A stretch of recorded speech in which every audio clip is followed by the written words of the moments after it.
Salut les Frenchies et bienvenue dans cette deuxième partie de notre interview avec Alexis Aginsa. On est toujours hyper chaud, on a pris vos questions, on a plein de questions à lui poser. Salut Simon, salut Gilles, vous allez bien? Salut Telesco, c'est un plaisir de te retrouver. Salut Telesco. Plaisir partagé. Et Alexis, rebonjour, j'ai envie de te dire, même si quelques minutes séparent ces deux vidéos. Ouais, salut tout le monde.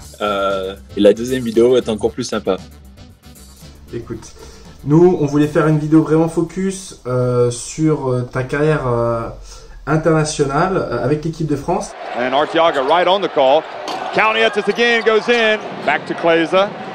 He goes up strong and collides with Aljanson, but Aljanson just went straight up. Now Jalabal, that was blocked and he is fouled by Kleza. Now Countiettes, they need him to do so many things. Bounce pass to Yavtokas. And there you see, unable to finish. Yeah, great execution by Lithuania, but France contested the shot. We've got an intentional, unsportsmanlike foul called here against Ajahn Shah. Jeff, Wow. We'll see if we can see it again on the instant replay. Diao for three. And Aljanson with the rebound.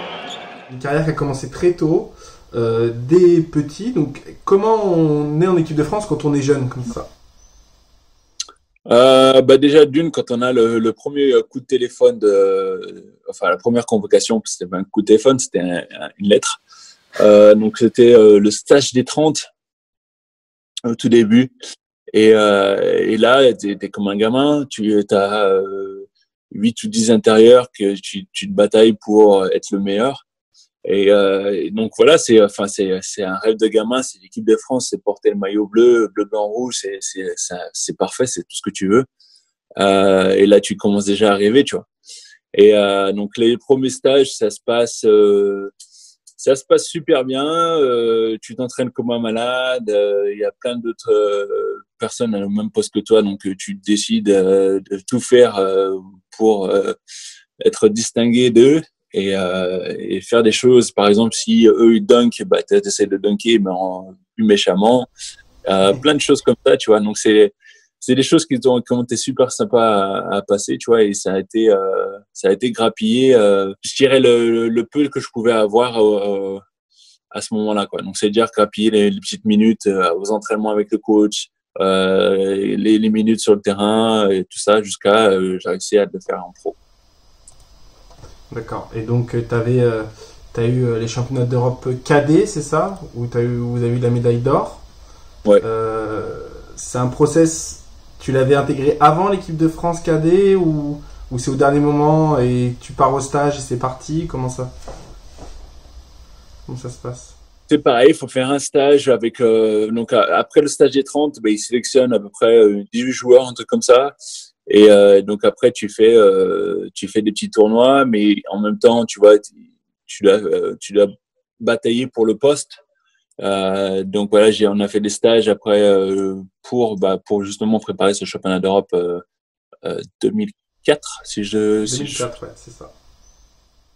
donc on a fait des stages où il a fallu se battre avec d'autres intérieurs pour réussir à avoir ce poste de jeu. Et une fois sélectionné, c'est tournoi sur tournoi. Et puis voilà, moi je jouais pas beaucoup en 2004. Me faisait rentrer pas énormément, mais devant moi il y avait Mboli, Benjamin Mboli, et il y avait Adrien Moerman et je crois qu'il y avait Ludovic Bacci déjà en 2004. Donc il y avait du monde, quoi. Et tu t'es pas arrêté là parce que dès 2006, vous êtes remédaille d'or.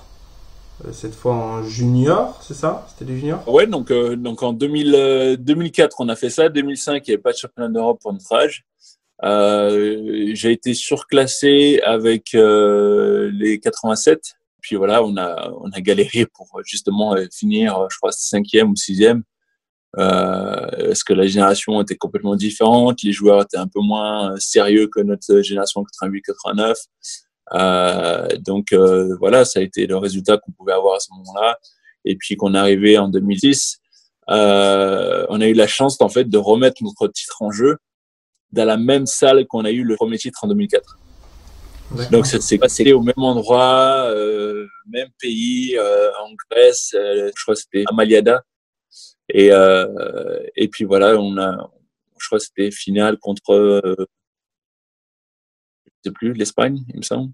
C'était quelque chose de magique, pouvoir remettre le titre en jeu dans la même salle. C'est comme si j'étais déjà champion NBA, tu vois, tu remets ton titre en jeu après. Ça, j'ai kiffé. T'étais à domicile? Presque à domicile, ouais.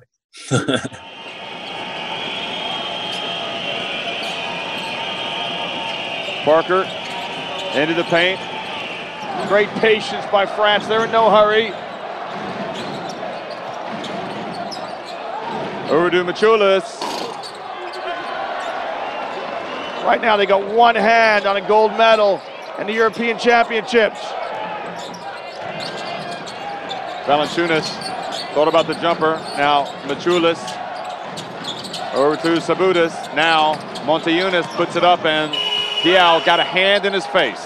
Sabutis gets in, puts it up and in. No, he misses it, but Valanciunas gets the rebound and gets blocked. And he goes in and scores the layup. And Aljansan knocked it out. And Aljansan hustles down the floor and gets the rebound. Comment est-ce que tu abordes, toi, à ton poste, qui est tes postes de pivot, la relation avec tes coéquipiers? À quel moment c'est des coéquipiers, à quel moment c'est des concurrents? Comment tu fais la différence? Est-ce qu'il y a des phases? Comment ça se passe? Parce qu'on attend une certaine camaraderie quand même dans un collectif, aussi bien que ce soit donc là en équipe de France et en jeune, et pareil dans toute la carrière, quoi. Ben, si tu veux, moi j'ai eu la chance en jeune équipe de France d'appeler mes coéquipiers d'équipe de France, mes coéquipiers en club aussi, parce que la plupart étaient les joueurs de l'INSEP. Voilà, c'était une bande de potes qui se retrouvaient chaque été et on était tellement contents de jouer tous ensemble. Donc, on n'a jamais eu vraiment de problème là-dessus. Et c'est pour ça que quand tu vois des documentaires comme le documentaire de Championnat du Monde de 2007 avec les juniors, justement, c'était la même équipe junior et c'était une bande de copains qui se retrouvaient quand on était tellement contents de se retrouver. Donc, c'était conneries sur conneries sur conneries. Et puis voilà, c'est pour ça qu'on avait des résultats, quoi. Parce qu'on est une vraie bande de potes, quoi. Donc, ça n'a jamais été de coéquipier, puis après, c'était mon ennemi, tout ça. Et on n'a jamais eu ça dans notre génération. C'est ce qui a fait notre force, quoi. Et par rapport au fait d'être titulaire, pas titulaire, chose comme le temps de jeu? Il n'y a pas de jalousie? Non, ça a jamais été un gros problème pour moi. D'être titulaire ou pas titulaire, c'est pour ça que même en équipe de France, tu vois, ça n'a jamais vraiment été un problème.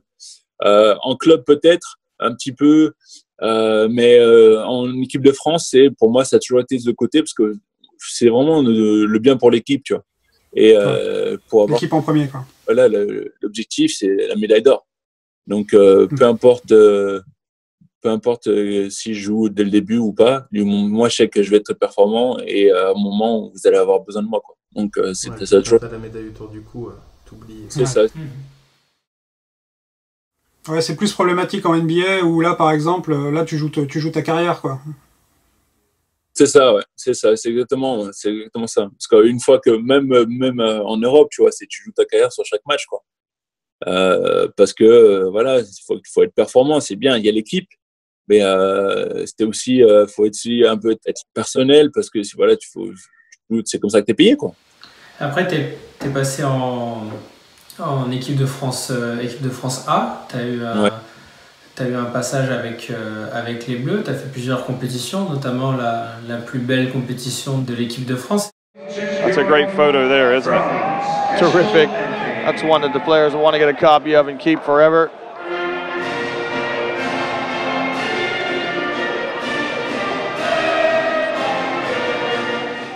Tu peux nous en parler, peut-être nous dire par rapport aux autres compétitions, est-ce que tu as vu une différence dans le groupe? Comment ça s'est passé match après match, le vivre de l'intérieur? Comment tu l'as vécu, toi, de l'intérieur?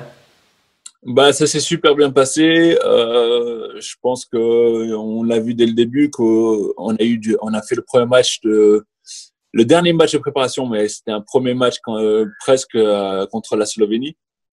Et on avait gagné. J'ai été élu meilleur joueur du match, MVP du match. Ils m'ont donné un petit trophée que j'ai encore chez moi là. Et ça s'est bien passé. On a été tous motivés. Donc dès le début, on était tous très très motivés. Puis il me semble qu'on perd un match qu'on ne devait pas perdre. Je sais plus qui on perd. Et en fait, ça a mis un coup de blues à tout le monde. Mais dans chaque compétition où j'ai gagné, j'ai toujours perdu un match qu'on ne devait pas perdre. Et puis après, ça nous a donné beaucoup plus de motivation pour la suite, quoi. Et donc là, c'est passé comme ça. On avait au début, je pense qu'on a eu un petit peu mal à se trouver. Et puis voilà, on comptait énormément sur Tony, énormément aussi sur Nico. Et Nico, au début, ne répondait pas vraiment présent. Il a eu du mal. Et puis lui, il avait un peu le problème hors basket. Donc ça l'a affecté niveau basket. Ouais. Il avait ses propres problèmes. Donc ça nous a un peu freiné au début. On a eu du mal contre la Lettonie, où Tony il n'arrivait pas à marquer. Et c'est là où Nico s'est réveillé. Et puis moi-même, tous les deux, on a pris le match à notre compte. Et puis voilà, on nous a explosé, que ce soit à l'intérieur ou à l'extérieur. Et on gagne ce match. Et puis après, c'était roue quoi. On est passé, on a tapé, on a joué après le plus gros match de ma carrière. Je dirais que c'était le match de l'Espagne. Enfin, on tape ces Espagnols. Parce que nous, en jeune, on avait l'habitude de les taper, les Espagnols. Nous, dans notre génération, les Espagnols, c'était une grosse équipe. Mais voilà, on n'avait pas de problème de passer par-dessus, quoi. Bon, ça a été toujours un gros problème. Et de pouvoir les gagner et les éliminer en demi-finale, je pense que c'était la meilleure des revanches. C'est énorme. Le groupe de Tony, tout ça, on voit l'émotion à la fin. C'était comme si on avait déjà gagné. Hein. Bah, ça, c'est. Moi, je me rappelle, je me rappelle de la première mi-temps où c'était très mal parti. Ouais. On se rappelle tous de ce discours de Tony. Vous, dans l'équipe, à la fin de cette mi-temps, vous vous sentiez comment? Enfin, mentalement, c'est une question qu'on se pose beaucoup. Hein. Bah, tu vois, déjà, juste avant la mi-temps, je sais pas si tu te souviens, Tony se prend un vrai coup et il est au sol. Et là, déjà, ça nous a déjà bien remonté, tu vois. Et on commençait déjà à être bien. Puis t'as Tony qui fait le discours. Donc au début, c'était Boris qui allait faire notre petit discours qu'il a l'habitude de faire. C'est un peu gentil, tout ça. Et puis t'as Tony qui est arrivé, qui fait son petit coup de gueule. Et puis là, tu vois, moi, il me dit à la fin, si t'as un shoot, prends-le. Donc là, tu vois, il me donne la confiance parce que tu vois, moi, je me mettais dans ma petite bulle. Je voulais pas vraiment monter. Parce que je sortais d'une grosse saison avec Strasbourg, mais je voulais pas vraiment causer un problème dans l'équipe en essayant de prendre trop le ballon, tu vois, en essayant de shooter trop de fois, parce que j'avais l'habitude de shooter presque toutes les attaques. Donc voilà, il me dit, vas-y, si t'as un shoot, prends-le. Et je pense qu'il dit la même chose à Nico ou Antoine. Et voilà, faut y aller, quoi. Beaucoup d'énergie, beaucoup de peps, et puis voilà, on a tout donné en deuxième mi-temps. Et là, on voit que notre jeu a parlé de lui-même, quoi. Tu vois, tu m'en parles et j'ai des frissons dans le cou, là. C'était tellement dingue à voir et à vivre, ça devait être encore plus... Ah, mais moi, je le re-regarde et je re-regarde. Je dirais, de ce match-là, ce qui m'a fait le plus plaisir, je crois, c'est le gros compte que je mets sur Rodriguez. Celui-là m'a fait énormément plaisir parce que il y avait de la rage dedans, tu vois. Et là, quand je mets le contre, t'as Boris qui me dit, mais pourquoi tu l'as pas attrapé la balle? Je fais, je voulais mettre le contre, écoute. Mais surtout, quand tu vois le score à la mi-temps, franchement, moi, à chaque fois que je revois ce score, je crois qu'il y a que 20 points, un truc comme ça, je crois que c'est un 20-36, un truc comme ça. Est-ce que à un moment, vous doutez? Est-ce que vous pensez que le match est perdu?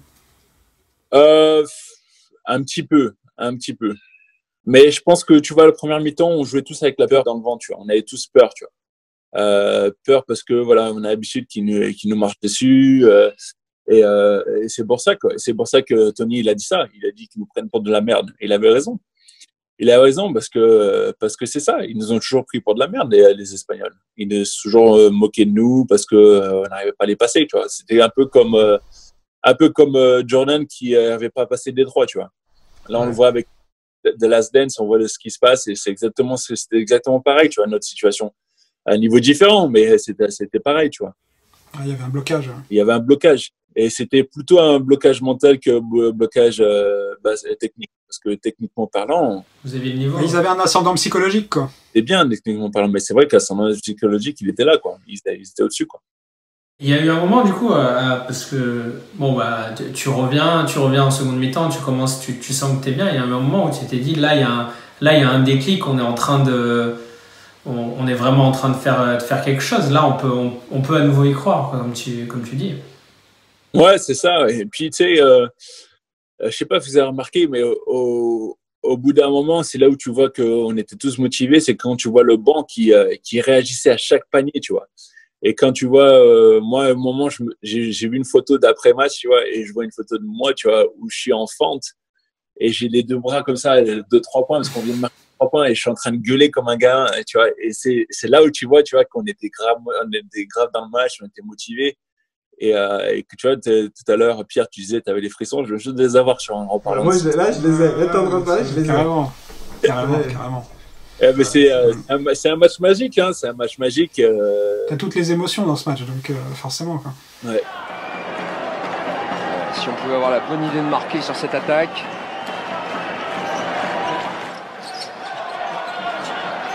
Marc Gasol à l'intérieur, il cherchait Aguilar, interception. Tony Parker est revenu sur le parquet. C'est bonne défense, allez. Marc Gasol, c'est pas sa spécialité, vous l'avez vu. Tony Parker, aussi. yes. 26 minutes de jeu pour Tony Et Parker. c'est bien joué, Nando De Colo. Croisé avec la Lituanie dimanche Oh, soir. Flo Pietri à 3 points. La balle à Tony Parker. Allez, Nico, c'est dedans, s'il te plaît. Yes, du Nicolas Batum. Tony Parker, Il est passé. il est pas tout seul, ça va y aller. Et la France égalise 3 minutes 20 avant le terme de cette demi-finale. 25 points pour Tony Parker. 3 points pour Tony Parker. Yes. 3 points pour Tony Parker et la France passe devant. Quel choc. Et seul Alexis Ajassa est là pour tenir la baraque à l'intérieur. Allez mon grand. Ça serait bien d'en mettre un là. Yes. Voilà qui est fait. Faut pas lui laisser prendre un shoot à 3 points. Il le rate. Il le rate. Il l'avait mis en match amical. Il le rate en match officiel. Et c'est la France qui est en finale, Richard. La France est en finale des championnats d'Europe. L'été dernier, les Français ont réussi un exploit aussi en éliminant les Américains et malheureusement ils n'ont pas pu finir après. Comment t'arrives à rester concentré, rester dans ta bulle alors que t'as juste tu te crois un peu, t'as enfin battu, tu te crois puissant et t'as juste envie de célébrer en fait. Ben, tu vois, c'est là où tu vois que l'expérience, ça joue beaucoup. Voilà, l'année dernière, la dernière fois, ils ont battu les Américains. Et à mon avis, ils étaient tellement contents de battre les Américains qu'ils sont un tout petit peu relâchés. Et le fait qu'ils se relâchent un tout petit peu, c'est ce qui a fallu, ce qui a fait qu'ils perdent le match derrière. Bah, ils tombent sur l'Argentine, et l'Argentine, ils avaient de l'expérience, quoi. Ouais, c'est ça. Luis Scola, il a fait le match de sa vie, quoi. C'est ça. Et puis, on parle d'un ancien, tu vois. Un ancien Voilà. qui a beaucoup d'expérience. Luis Scola, je me souviens, il jouait avec Victoria. Moi, j'étais à Pau et c'était ma première saison. Lui, il était déjà en Euroleague. Le gars, il joue encore au championnat du monde et il a 45 ans. Donc, l'expérience, c'est un gars qui a que ça. C'est expérience dans tous les niveaux. Et là, tu vois, c'est là où je pense que nous, en 2013, on avait beaucoup de gars dans notre équipe qui avaient de l'expérience et qui nous a aidés justement à rester concentrés. Tu vois, Tony, il nous a aidés à rester concentrés avant le match, en nous disant ouais, il faut pas croire que voilà, le match c'est fini, ils sont pourris, sachant qu'il me semble qu'on est perdu avant contre la Lituanie. Ouais, Lituanie, vous perdez en poule. Ouais, on perd en poule contre eux. Donc voilà, on était motivés. On savait qu'ils étaient capables de nous gagner si on n'était pas concentrés. Et puis là, de toute façon, on était sur un nuage, donc ils pouvaient pas nous attraper. Hein. C'était sûr et certain. On l'a vu d'ailleurs. Hein, ils ont été inexistants pendant tout le match. On a été à plus de 20 tout le match, je crois. Batum gets in the lane and puts it up. Batum for 3, good. Batum, he drills it. Tony Parker. He gets contact, and Argenson follows the shot. Tony Parker. Right outside the free throw line, drills it. Diaw in the lane, another jump hook from Diaw. 9 points. But you'd have to think Lithuania would like to have plays on the board, and Diaw just drives in and shoots over Motiejunas. Diaw just took Motiejunas to school. Parker gets in the lane. Tony Parker decides to pass instead of shoot, and he gets it to Diaw. Argenson with the follow. France looking to be the first-time champion since Germany did it back in 1993. Parker's won NBA titles with the San Antonio Spurs. He's wanted to do something with France. He got to the Olympics for the first time last summer. Here's Laverne, follows up the miss. So he gets a rebound and a putback. And look at the smiles on the faces of the fans of Le Bleu. Well, there's some relief on the French bench now. The players are starting to enjoy themselves.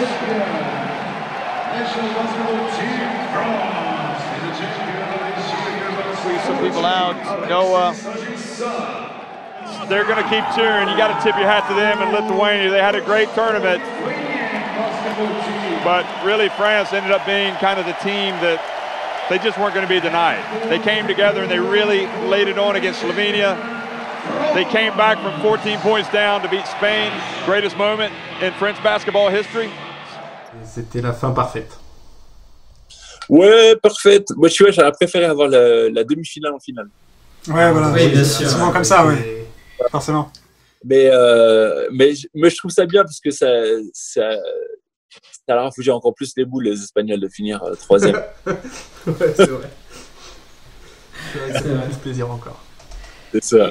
On a parlé de l'équipe de France de l'été dernier. Toi, quel est ton regard aujourd'hui, ton regard extérieur sur l'équipe de France actuelle? Moi, je trouve ça bien qu'il y ait plus de nouvelles têtes. J'adore ça parce que voilà, ça montre que on essaie de construire pour les années qui arrivent au lieu de construire juste pour cette année-là ou l'année d'après. Donc ça, je pense que c'est quelque chose que maintenant qu'on a appris que dans le dur, parce qu'on est passé de tout à moins bien, et puis là, on recommence à remonter, tu vois. Et donc ça, c'est très, très bien. Après, je pense qu'il y a pas mal de jeunes joueurs qui ont beaucoup, beaucoup de potentiel. Et ça, c'est super, quoi. Ouais, nous, on a une chaîne très orientée sur les Français, notamment les Français en NBA. Il y en a de plus en plus. Oui. Et c'est ce qui nous réjouit. Et la plupart d'entre eux, forcément, sont en équipe de France. Ça dénote de quelque chose, peut-être d'un niveau où, en tout cas, les Français sont reconnus sur le plan international. Ouais. Après, voilà, c'est là où tu vois que les Français sont forts à n'importe quel niveau où ils sont, parce que la plupart des joueurs maintenant qui sont en équipe de France ne sont pas forcément des joueurs NBA. Et c'est pour ça que tu vois que c'est pas parce que tu joues pas en NBA que tu n'as pas le niveau d'être en équipe de France. Ou pas parce que tu es en NBA que t'es forcément au-dessus des autres joueurs qui jouent en Europe.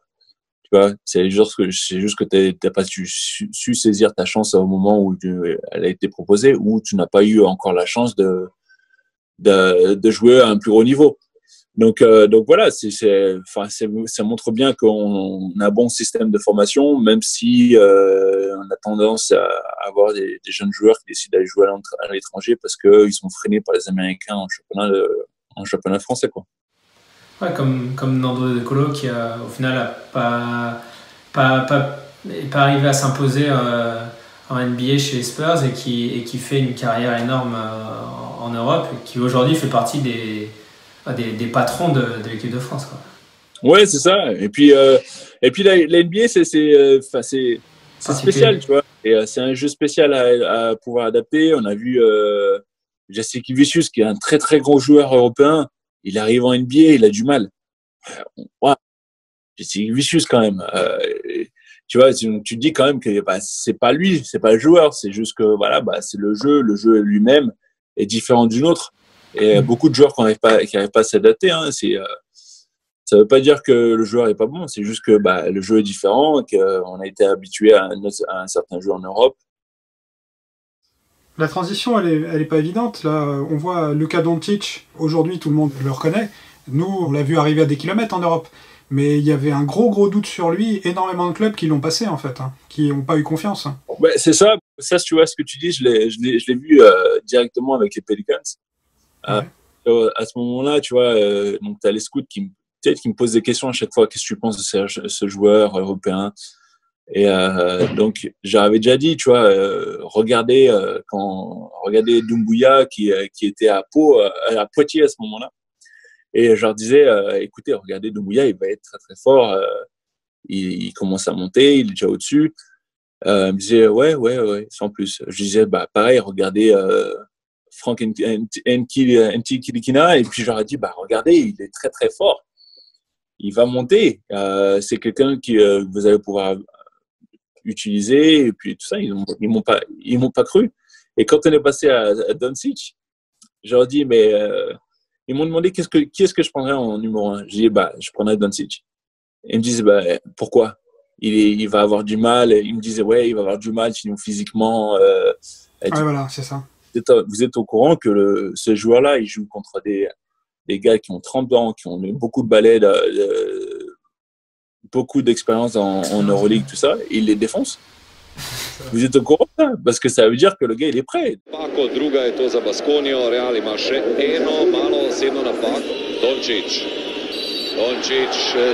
osedna napak, Baskonija še ni izpolnila bonusa, tako da bo to žoga strani, krat ni metal Jennings, pač pa Šengelja. Doncic, lepo, Luka Doncic, to je njegov prvi koš na tekmi.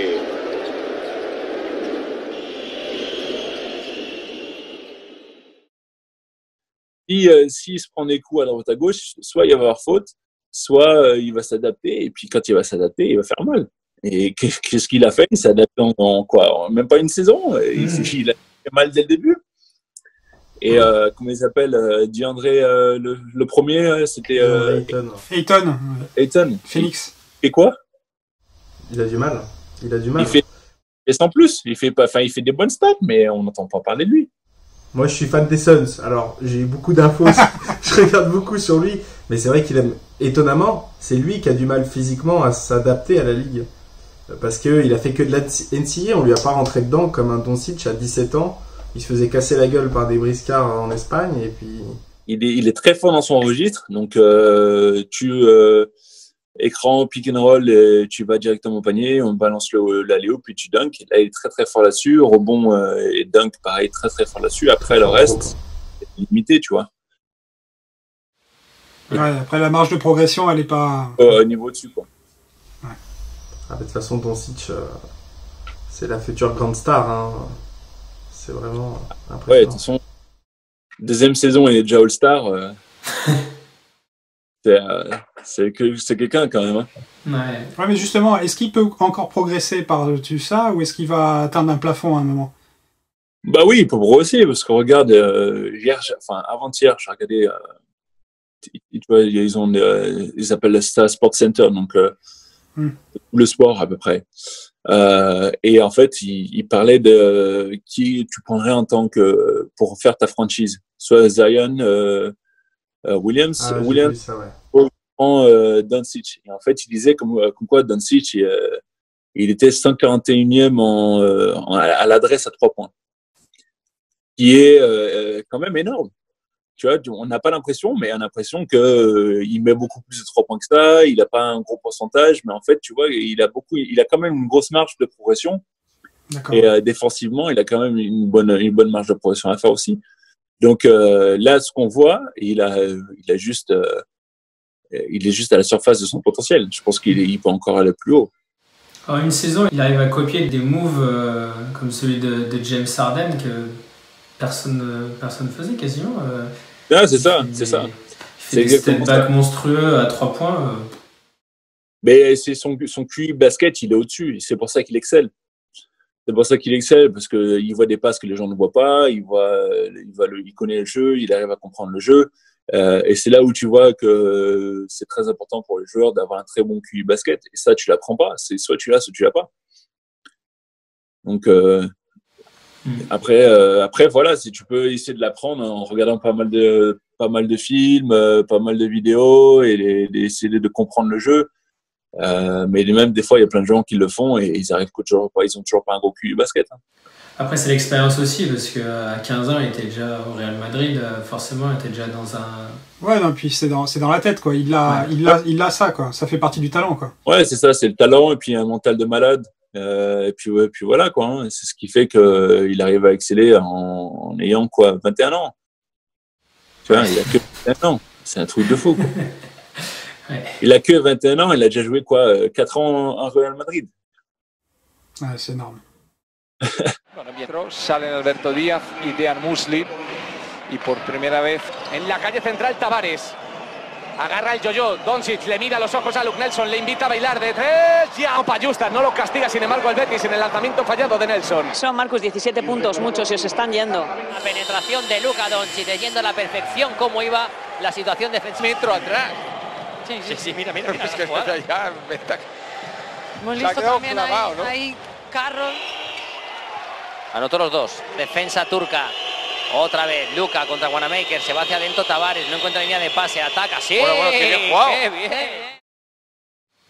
Est-ce que tu veux finir? On va finir avec un jeu que Tedesco a préparé. C'est des petits tu préfères, c'est pour avoir ton avis et tu peux développer un peu. Alors il y a des choses un peu marrantes puis des choses un peu plus sérieuses, on va avoir ton avis.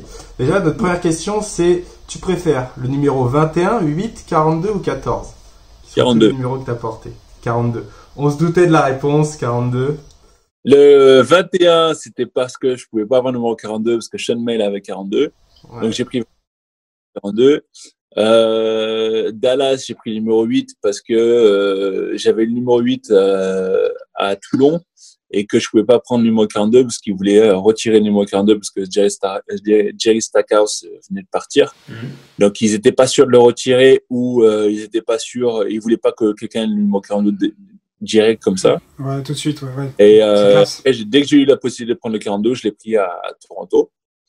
Et puis après, j'ai pu le laisser, quoi. Ouais. Que moi, ça a toujours été important pour moi de pouvoir représenter ma région au plus haut niveau, quoi. Bien sûr.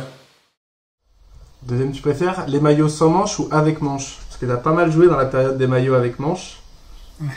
D'Adidas. J'irais sans manches parce qu'avec manches, c'est chiant pour shooter.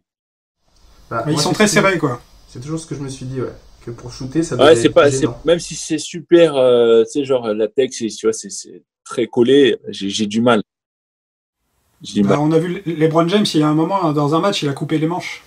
Ouais, parce que tu vois, tu as toujours l'habitude de jouer sans quelque chose sans une pression sur ton bras, sur ton épaule. Une fois que tu mets un t-shirt, c'est vrai que c'est difficile, tu vois. Des fois, ça te bloque, tu vois. Mais même nous, les t-shirts là comme tu portes, ils sont plus, il y a de l'espace. Ouais. Les t-shirts qu'ils font en NBA, ça n'a rien à voir. C'est des, on dirait les Avengers. C'est des trucs, c'est moulé, quoi. Donc je pense que la formule elle est bâtarde un peu, quoi. Ouais, ouais. Là, il est là. Ouais, génial. Bah tu l'as gardé. Magnifique ce maillot. Ah oui, je les ai gardés. Mais j'ai pas vraiment kiffé, tu vois. Même shooter juste en t-shirt comme ça, c'est jamais été vraiment mon truc, tu vois. La question d'après, je pense que tu préfères d'après, tu nous as déjà un peu aiguillé, je pense, sur la réponse, c'est tu préfères Dirk Nowitzki ou Anthony Davis? Dirk Nowitzki ou Anthony Davis? Jouer avec lui? À jouer avec? Non, comme joueur. Tu préfères? Ou tu préfères, comme tu veux. Bah, comme jeu, je dirais Anthony Davis. Ah. Parce que c'est un peu plus mon jeu, en fait. Ok. Ouais, c'est un peu plus mon jeu, ça se rapprochait un petit peu plus, même s'il n'y a pas vraiment de haut panier, mais je dirais c'est un peu plus mon jeu parce que il aime bien knocker sur les gens et j'ai toujours adoré ça.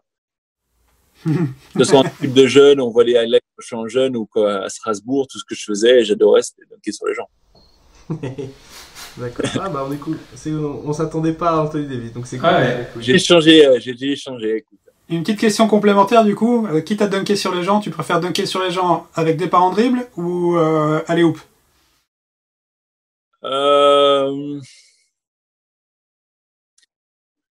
Avec alley-oop au départ en dribble.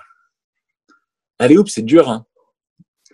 C'est dur parce qu'il faut avoir un bon timing et tout ça, c'est pas super. Donc, je dirais départ en dribble. Et encore, je pense que j'en ai mis plus où je suis à 2 pas du panier, je reçois la balle sans dribble, je fais 1-2. Voilà, c'est ça. Là-dessus, je pense que là-dessus, je suis mieux. Ok. Excellent.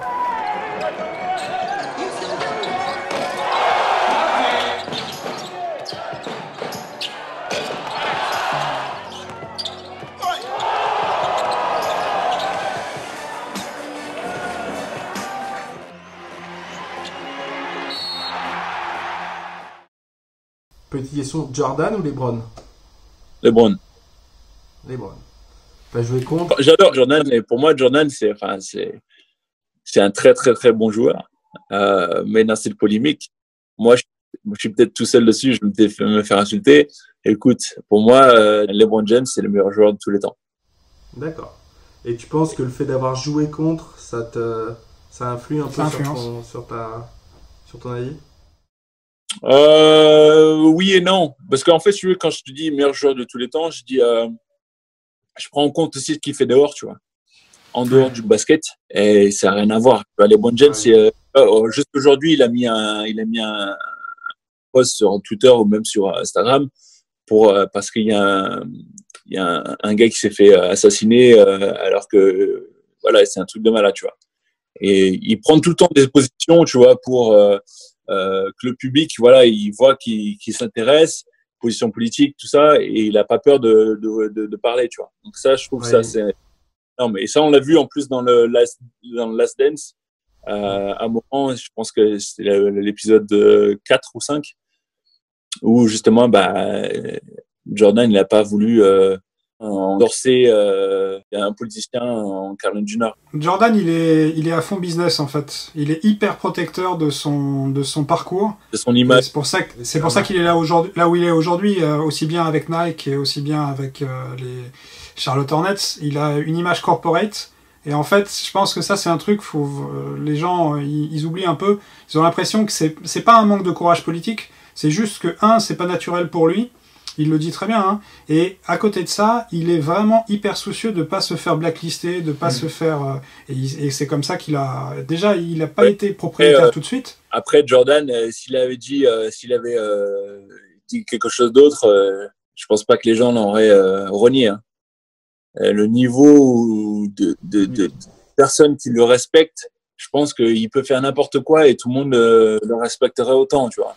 Ouais, mais je sais pas si en termes de business, pour faire des affaires aux États-Unis, je sais pas si c'est aussi simple que ça quand tu commences à avoir justement à parler. Regarde LeBron James, tout ce qui. Ouais, mais c'est une autre époque, c'est un autre personnage, quoi. Tout ce qu'il a réussi à faire, il a, même avec Nike, hein, il a eu il a un contrat à vie. Il a pas signé un contrat 1 milliard à vie, un truc comme ça. Je sais pas, mais je pense qu'il a un contrat plus que juteux. C'est un truc de fou. Hein. Donc, mais après, tu vois, je pense que tu vois, LeBron James, ce qu'il a fait et contre qui il a joué, c'est là où je pense que tu vois son niveau, il est un peu plus au-dessus parce que voilà, il a rencontré des équipes qui vont être dans le Hall of Fame, tu vois. Tu vois, il a rencontré Golden State, les Spurs. Il a joué Dirk Nowitzki, même à son meilleur niveau, mais il est pas tout seul. Dirk est dans son équipe, il avait aussi des gars qui vont sûrement être au Hall of Fame aussi. Il y a plein de Hall of Fame contre LeBron James il a dû affronter, tu vois. Après Michael, tu vois, là pareil, il a affronté des gros joueurs. Il a affronté des gros joueurs, hein, les Celtics, les Bad Boys. Ce qu'il a fait quand il a eu tous ces titres, il les a eus. Les défenseurs qui défendaient sur lui, c'était pas vraiment des gros noms. Hein. Regarde le titre qu'il a eu contre le Phoenix. Et comment il s'appelle le gars qui défendait dessus, hein. Dan Marley. Mais en fait, Thunder Dan, c'est un bon défenseur. Hein. Non, mais il y a une histoire avec ça. Hein. C'est que Dan Marley, en fait, c'était un favori de Jerry Krause. Oui, c'était un favori, mais regarde. Non, mais justement. Et en fait, Jordan, il a tout fait pour le démonter, en fait. The Suns want to make it a game 6 back in Phoenix on Sunday. Michael Jordan is 2 of 3. Marley gets down. Seldom used during the season. Jordan Now from the top that he lost sight of Stacey King from behind him.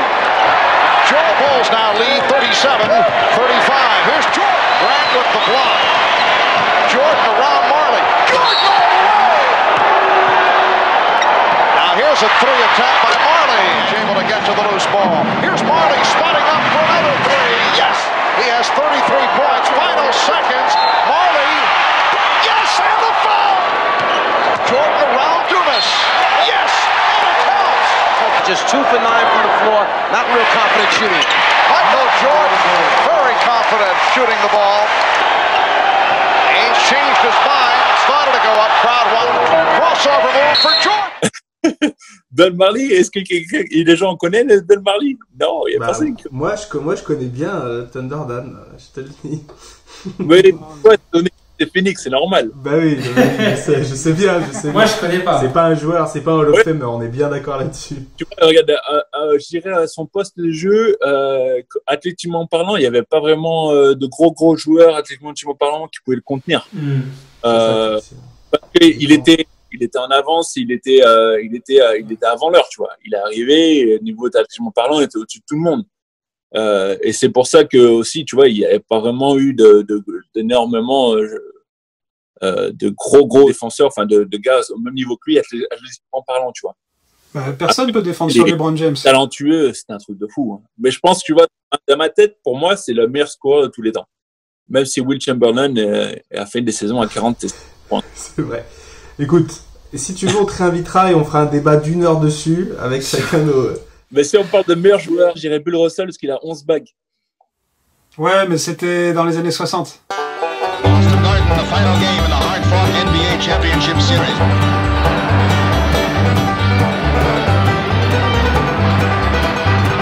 Bob Cousy with the ball here. Plays one of the greatest games in a brilliant career. Hawks staying with the Celtics right through the first quarter.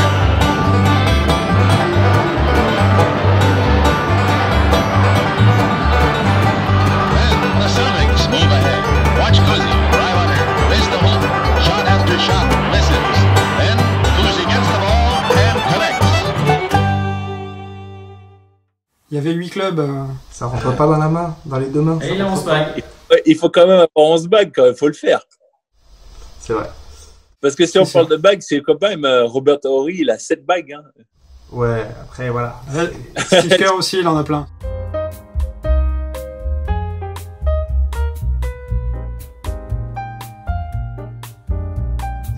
Petit, tu préfères encore les Pelicans ou le SIG Strasbourg? J'ai pris 2 clubs où t'avais... Ça se fait pas. Je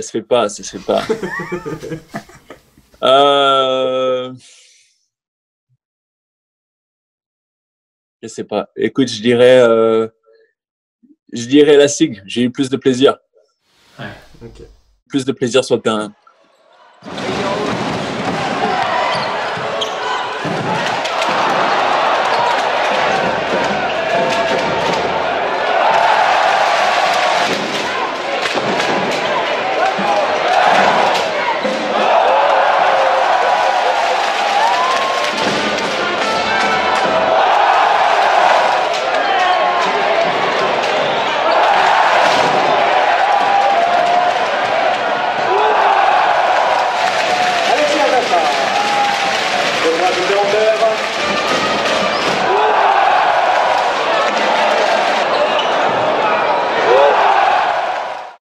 Et on va terminer avec Saint-Étienne ou Charlotte?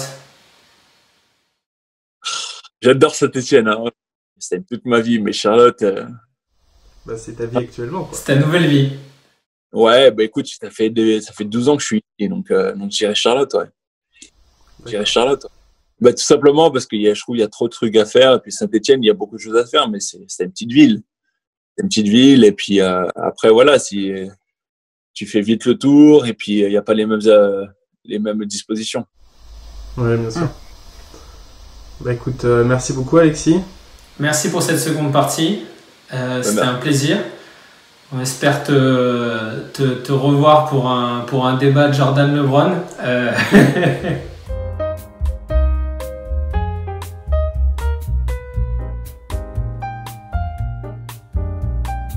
J'ai des gros arguments là-dessus.